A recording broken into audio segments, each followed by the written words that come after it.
warri Naatnaa'elitti dhalate tokkodha. Maaliif yoo jettanii iyyeessuudhaafi ijoollee waggaa sana keessa dhalatan namoota waggaa 2 gadi fixaa'edha. Tiiloojaansin akka jiru warri macaafa qulqulluu qoratanii jechaadha. Bara sana keessa haati mucaa waggaa 2 waan tureefi dhattee qiltuu jalatti gattee turtee yeroo warri loltuun warra Room wattaaddarii warra Room dhufanii mana namaa keessaati ijoollee waggaa 2 gadi fixanii Naatnaa'el nama waggaa 2 waan ta'eefi dhattee qiltuu jalatti gattee turtee jedhanii dubbatu. Utuuti qiltuu jalatti gatanti jirtu si argaa kan qiltuu jalatti si argeedhe. Yeroo kan akka jedhe Naatnaa'el ati raajii guddaadha jedhe. Waan sitti hima ergaa guddaa tokko siif qaba. Ilaamee kana badaasaa ishakkin yeroo ergamoonni Waaqayyoo namarra bu'anii gadi bu'an ol ka'an arguu jirta jedhe gooftaan Yesuus. Akkaataa itti gooftaan Yesuus Kiristoos Naatnaa'el beekuu fi akkaataatti Naatnaa'el of beekuu waaqaaf lafa. መፈለጉንም ማድረጉንም ባንተ ላይ ባንቺ ላይ ባንተ ውስጥ ባንቺ ውስጥ ሆኖ የሚሰራ እግዚአብሔር ነው። ሲፈልግ እግዚአብሔር የሮክሲ ኬስ ታይዴቦቱ የሮሲ ኬስ ታይያዱ ዋቀዮ ኤኙማ ሳትር ከቴቲ ማለ ኪሲኬ ፍራኬ ማቲኬ ትርከቴሚቲ ነሞኒ ዋቶቾ ከነሳን ደበን ሙልአተ tokkotti achiiqu kan dadhaban haala tokko keessa kutanii darbuu kan dadhaban tokko sammuu isaanii abdatu lammaffaa kiisii isaanii abdatu sadaffaa jireenya amma keessa jiraatan sana laalu mafakkeenyaaf mucaan digrii tokkoon eebbifame yookaan digrii lammaffaadhaan eebbifame beeksisa barbaada. Beeksisa qabxii isaa wajjiniin wal argatu argate dafee dhaqee galmaa qaba jedhe garuu isanni qabuuf inni achi beeksifame waliin fakkaatu taanaan baay'ee gadda yookaan dhaqee dorgomuyyuu barbaadu. Inni kun isa biyya lafaati. Kun karoora foonii seera fooniitti mul'ata caasaa biyya lafaati. Innan amma siin jedhu garuu mul'ata haaraadha. Obboleettiinan Waaqayyo si keessa taa'e maal yaada jira? Jireenyatti keessa jirtu maal fakkaata? Inni Waaqayyo keessa keetti yaada jiru maal fakkaata? Kallattii maatiitiin, kallattii gaa'elaatiin, kallattii hojiitiin, kallattii tajaajilaatiin Waaqayyo keessa kee taa'e maal eeggochaa jira? Ergaan siif qaba. Galgala kana ergaan siif qaba. Waaqayyo gooftaan mancha. Keessa ka'ee taa'e inni yaadu sun sirriidha. Maaliif yoo jettan guyyaa tokko Saa'oltu harree barbaada. Waaqayyo garuu isa barbaada. Waan ati barbaaddu hin beeku Waaqayyo si barbaada obboleettiidhaan. Ilaa dhaggeeffadhu. Waan ati barbaaddu hin beeku Waaqayyo garuu si barbaada obboleessanaan. Dhibaa'ummaan irraa kaasee dastaan hin sarmuu. Faarfannaan inni jedhuuf jireenyi dhaloonni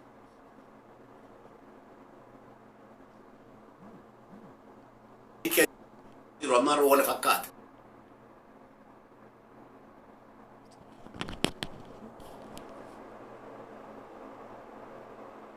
Namarratti hamaa yaadu, jal'ina yaadu, dalga yaadu duwwaa miti.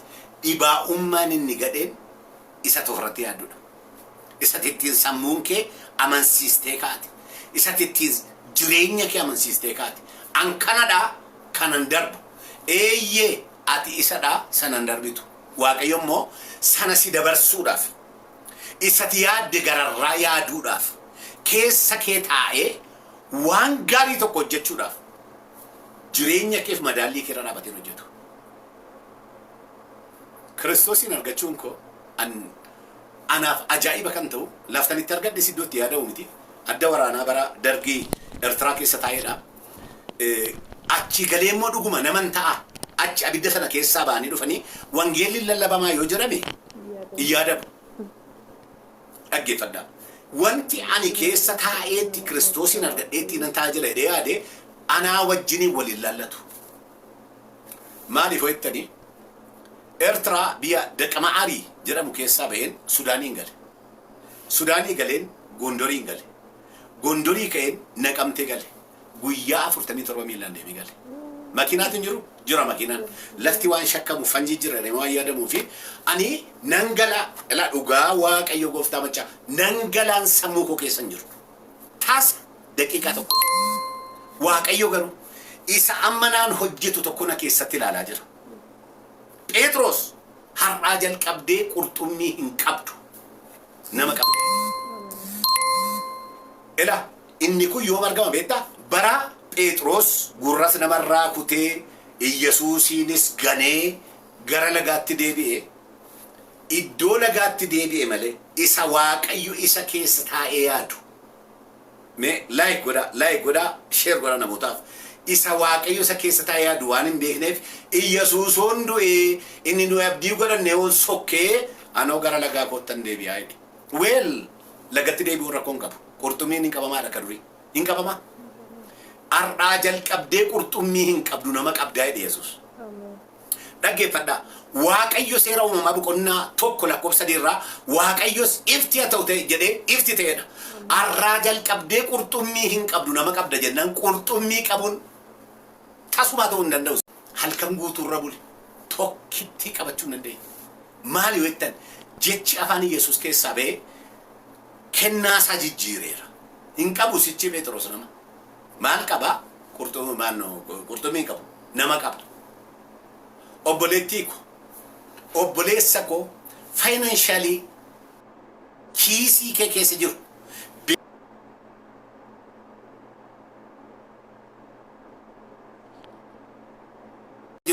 hawaasaa wajjin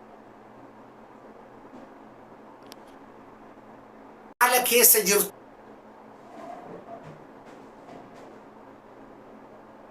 dura dhaabbattee Waaqayyoon duukaa deemuu barbaadde yoo ta'e baay'ee rakkisaadha.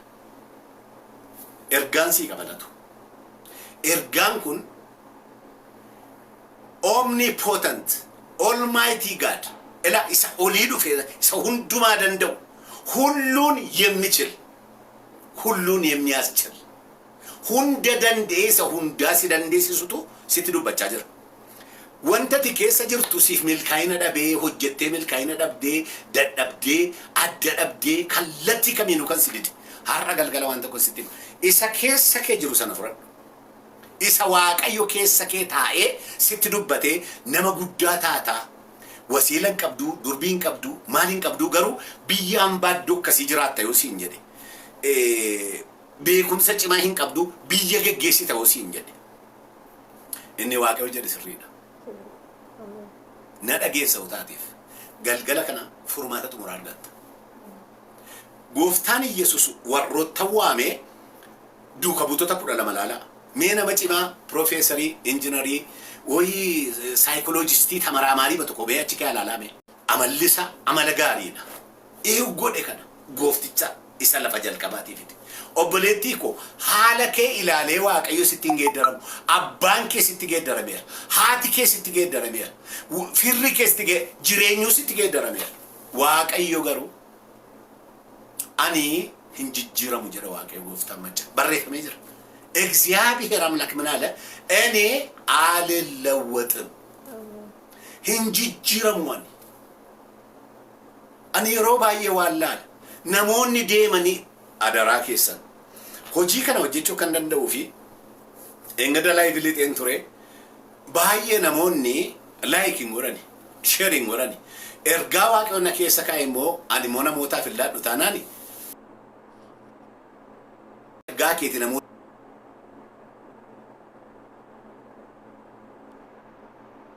Waaqayyo ela karama kee nama dabraadhaaf ergaa guddaa gochuu danda'a Waaqayyo. Kanaaf share godhi mi'ati. Ofii kee qofaan dhaggeeffatin like godhi. Maaliif Boris isin cinaa dhaabachuu akka hin danda'uuf. Ela gaasittiin hima. Engadda TikTok irrattis page irrattis gadhiiseera. Lafan dhufee natu beeka. Jireenya gadaadhaan gajjallaadhaan dhufe. Mana namaa taa'ee eegee guyyaa guutuu eegee buddeen fudhadhee galee beeka. Inni yoo ta'ush guyyaa guutuu eegdee amma saatii ammaatti waan namaa kaffala hubeettu bara koottanaa isaan. Guyyaa tokko tuu isaanii mana naa eegin jedhee naqeen eege. Eegee galgala waan haalaatu ennaan arga. Maalatiin nu abdattee jiraattaa hinaan jedhani. Namni mana saayyuu eedde isaaf taatee iyyuu maalatiin abdattee jira gatiittii korra jiraattaati maal taate of hin dandeessuu siin jedha. Hambiraamiti maatiin tikoon abboomu bishaan fidii qoraan naqedhu ani moo ijoollee jin bakkee kana tapha waanii ta'ee utuun hojjetaminan sasaannaan jedhan jaltee baateeni baasii lafa kaa'ii waan biraatti fufiinaan jedhe Well, akkuma inni jedheen godhe. Garuu oolanii bulanii maal jedhani? Shamizii keessa namaalu jaakkeettii sana konfiraansii wayiin argadheen jedhe. Nu abdattee jiraattaa sinii ati na abdattee jiraattaa waan sa jaakkeettii naa bitutteen keenya abdattaa naan jedhani. Namni si dadhaba. Waan tokko sitti dadhabbiin qaba yeroo sana. Qabeenya sin qabu. Amantiin gosti xiqqoodha. Har'asii bada sanarra waan fooyyeen itti fakkaatu. Waan siin jedhu waan an uffadhu qaba waan an nyaadhu qaba mana mataa koo qaba. Amalli gooftaa garuu ilaa yeroo shamizii sana yaadatta, ilaa yeroo buddeenii sana yaadatta, ilaa yeroo mana namaa hedde sana yaadatta jedhe gooftaan natti hin jijjiiramne tokkichaaf tokkicha. Hiriyaan hin jaalladhu natti jijjiirame, ollaan natti jijjiirame, haatiif abbaan natti jijjiiramaniiru. Waan tokkoon sana hojjechuu jalqaba qaan Waaqayyoo bara.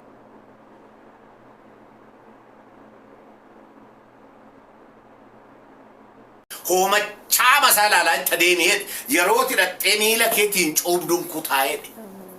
Galaana bishaani beeku waan qe'ee keessaati ittiin adeemamu Waaqayyoon dhaga'anii deemuun garuu hundumaa caala. Warri kakuu bidiruu baatan yookaan taabota baatanii amantiidhaan naqanii yommuu isaan miila isaanii jalqaba kakuu bidiraa baatanii irra dhaqanii jetanii qad jedhee dhaabateedha. Kakuu bidiruu natti baattee jirtu har'aa immoo Kiristoosi. Isa baattee waan barbaaddetti adeemi. Sammuu kee gararraa kan ta'e, yaada kee gararraa kan ta'e itti adeemi. Yommuu tidhattee isa si sodaachise. Bishaan isa nama fuudhee deemu, isa nama xaragee adeemu, dhattee miila kee irra dhaabdu qaat jedhee gararraa dhaccetu jalqaba. Yommuu sana Yordaanos gogaa keessa caala. Dhageessanii dhaabatanii Yesuus maqaa Waaqayyootiin jedhanii ce'amiti. Itti adeemani. Itti adeemani galaana sana utuma arganii. Wanti ijaan argamu tokko miila kee hin dhaabe. Wanta targatte akka jira sagalee Waaqayyoo isa sodaatte sana hin sodaatin. Itti adeemedha. Dhageessa isa si sodaachise sana hin sodaata taanaan baraan hojjechuu hin dandeessu. Tokkoffaa sagalee Waaqayyoo keessaa jireenya koo amma har'aatti jijjiiree kan na hambise. Abrahaam jalqaba maqaa keetiin si waame waan ta'eef maqaa kee eebbisa jedhe. Eebbi kee maqaa kee irra jira. Maatii kee irraa adda ba'i isa abdattu. Fira kee irraa adda ba'i isa abdattu. Biyya kee keessaa ba'i isa keessa taa'een wasiila koof durbii koo wajjin jiraadheen jabaadha jettu. Lafan si agarsiisu dhaqee Waaqayyo. Dhageessa milkaa'inni kee lafa Waaqayyo si agarsiisudha. Lafati beektu miti. Lafati hubatte miti. Lafati yaadde miti. Lafati kun naa ta'a jettee barumsa kee ta'uu dhiisuu danda'a. Firoota kee warra si gargaaran ta'uu dhiisuu danda'a. Iddoonni sitti agarsiise.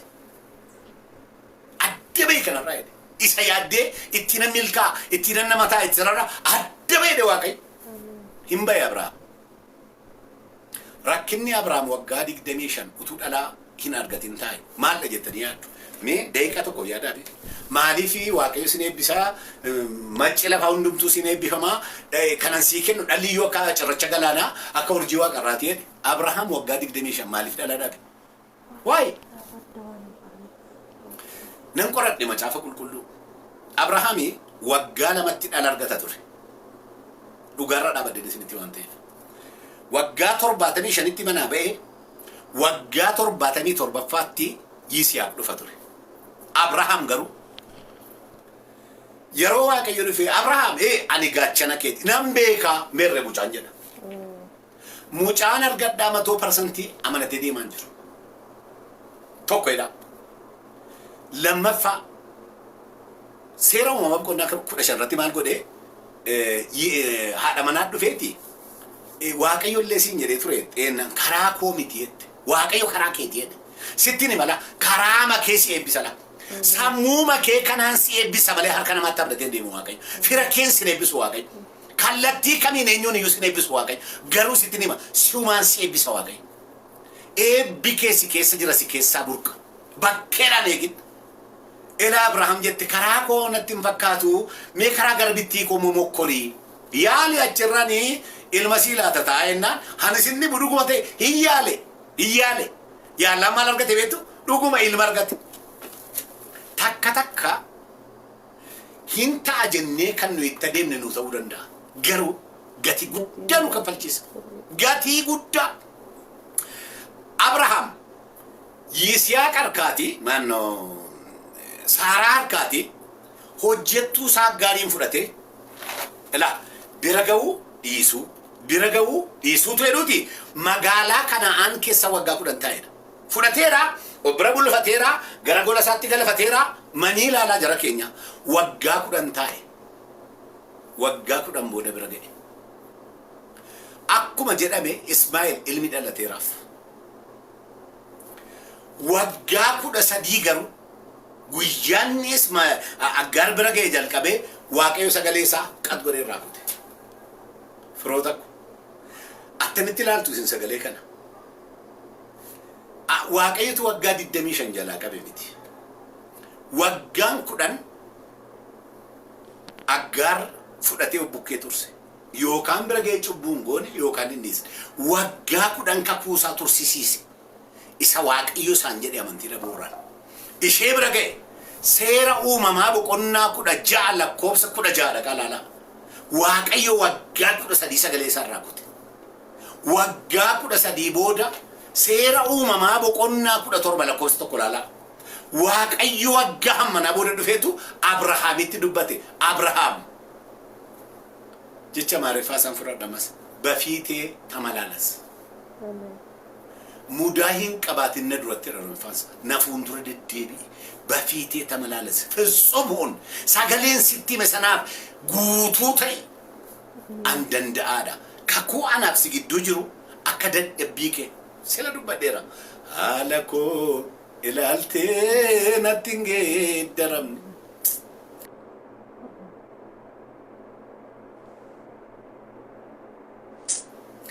jaalala.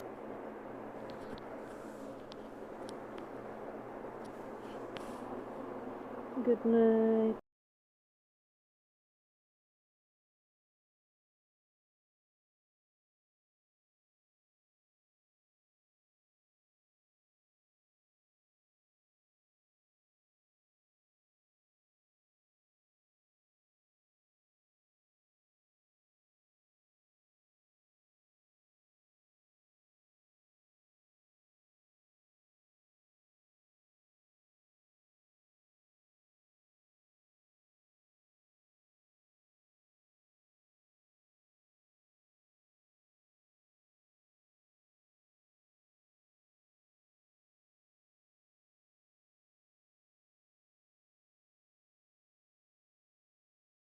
Tokko walii goona gargar baane Waaqayyoon eegganna hafuurri caalmaa nu keessa waan jiruuf heenya abbaan fedhe yoo lolatti bane immoo nu mo'achuu hin danda'u. Ameen. Ameen. Haleluuyaa. Ameen. Gargar ba'uun mallattoo warra caalaniiti malee mallattoo warra sodaatanii miti. Yes. Namoonni wal lolanii namoonni lama wal loluu gaafa wal lolanii I'm sorry dheengala taaksii taraattii taaksii qabachuuf otoo hin jedhu nama lama wal lol.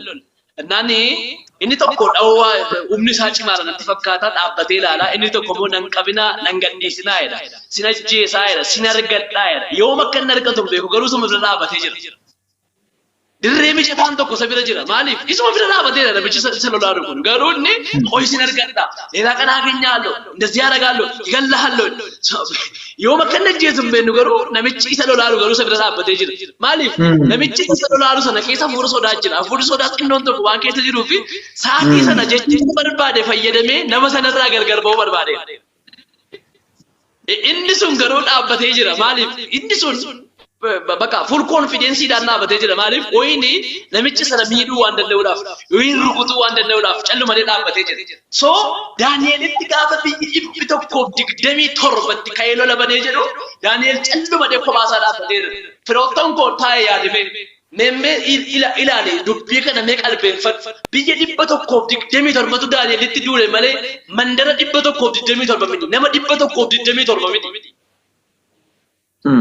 Kan Daani'elitti duule biyyaadha.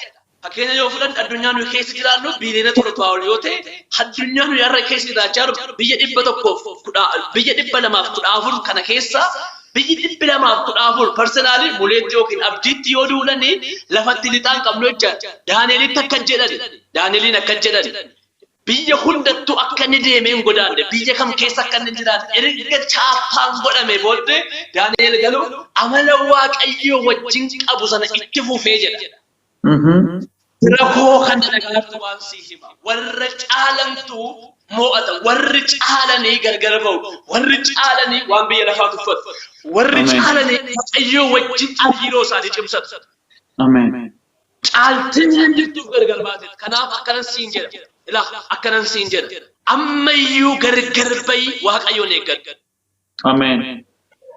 Kanaafiyyuu hin sodaatin gargar ba'uu kee hin sodaatin biyya barbaade sitti haa duulu waldaan barbaade sitti haa duultu haalli barbaade sirratti haa ka'u inni si duuka jiru sun garuu hafuura caalmaadha. Amen. Inni si wajjin jiru sun hafuura mo'atamuu hin dandeenyedha. Kanaaf haalli sun salphaadha. Lolli kee salphaadha. Jibbiinsi kee salphaadha. Waldaan na jibbee, tajaajilaan na jibbee, paasteriin na jibbee, qeesiin na jibbee dibata kee lafa keessa hin deemin. Dhugaa waaqayyo si keessa kaa'e qofaaf qabsaa'e. Waaqayyo immoo dirree dhugaatiif yeroo hundumayyuu haala mijeessaa deema. Amen. Ameen. Amen. Gaafa ittiin dorgomanii akka jedhani Daani'eliin boolla leencaa keessa akka buusanii lakkoofsa 14 irratti walii galan lakkoofsa 16tti gad darbatan gaafa gad darbatamee jedhu mootiin ganama barii irriba dhabee gara Daani'el dhaqee yaa hojjetaa waaqayyoo jedhe ishennaan innati amanatte waaqayyo waan ni keessi oolcheera jedhee gaafate mootii bara baraan immoo ina oolcheera jedhe. Warri caalanii gargar ba'an dhugaa lubbuu qabdu siifini baa yeroo hundumayyuu haalli isaan mijatu isaan irratti mo'uu hin danda'u. Amen. Wanti fedhi isaan irratti yoo ijaarame isaan qabachuu hin danda'u. Soo akka jedhani dhugaa waaqayyoo ta'ee si oolcheeraan danee na oolcheeraa jedhan. Warra addunyaan dukkanaa ati gaaf tokko nama wayin naa bilbila naa kadhadhu jedhee akka tasaa ta'e biyya kanaan ala jiraata. Naa bilbilee haala rakkisaa akkasii keessa jiraadha. Goddanyaa kootu na biraa boqotee gaafa boqotu immoo tiwiiterii isaa irratti yookiin fuula miidiyaa isaa irratti akka waan ani sababa isaaf ta'etti waa'ee koo barreessee du'eera. Peejii 18 ol waa'ee koo barreessee darbii 18ffaa fooqii irraa gad of darbatee of ajjeesee du'eera jedhe. Naannoo naa bilbilee otoo kadhannu waaqayyo akka jedhe wanti kun si wajjin waliin laallatu ittiin jedhe waaqayyo. Maaliif namicha kana sababa kanatti uumaa jiru addunyaa dukkanaadha malee lola kan itti bane foon irraa miti waan